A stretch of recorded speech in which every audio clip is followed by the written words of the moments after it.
pound some of the fence and the front of the base. Did you ever get involved with taking down the fence? Yeah, because you saw this fence and you thought, we just try to undermine, you get this sort of pompous military stuff. So you just undermine it, you puncture that balloon and you go in and you paint their aeroplanes. Because you were trying to make it ludicrous, because it was ludicrous. So we just thought, look, we don't like this fence, what are we going to do? We've got some fence cutters, and loads of us got there. We said, right, we're going to cut the fence down. You put a fence up, we don't like the fence, it's wrong, it's undemocratic, well, we'll just cut it down. Boy, were they not expecting that. That created a real storm for the military when they realised what we'd done, because we were breaching their security, and this is supposed to be a high security area. If we could do it with hedge cutters, what could the Russians do, or serious military people? And were you aware that you may or may have not could have got arrested? Yes, I tried to run. There were other women who were much braver than I was, who went in and stood on the silo, and that's that famous picture of them dancing on the silo. Yeah. But these guys coming at you with guns and military guns, that's really scary. I used to run away.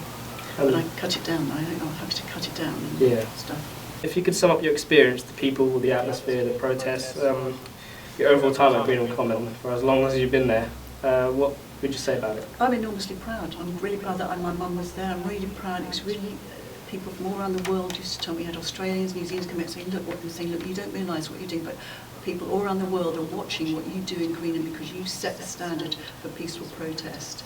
So it had an enormous ripple effect on peace movements around the world, and it sort of empowered women to feel that they could challenge the military-industrial complex and do something about it. And it was a really effective, memorable moment in history, in people's struggle against power, a sort of dictatorial power. I mean, you guys know about it.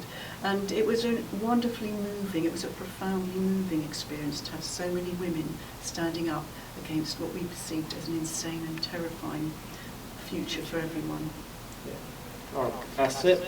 Thank you for taking your time, honestly. A pleasure, a real pleasure. Thank you. No, thank you very much for inviting me. In the late 80s, both the US and Soviet Union signed the Intermediate Range Nuclear Forces Treaty, which means that both sides had to reduce the amount of nuclear missiles at their disposal. For Greenham Common, this meant the removal of all its missiles from its base, the last of which left the base in '91. In early September of 1992, 3 years after the collapse of the Berlin Wall and the end of the communism in Russia and Eastern Europe, the United States Air Force returned ownership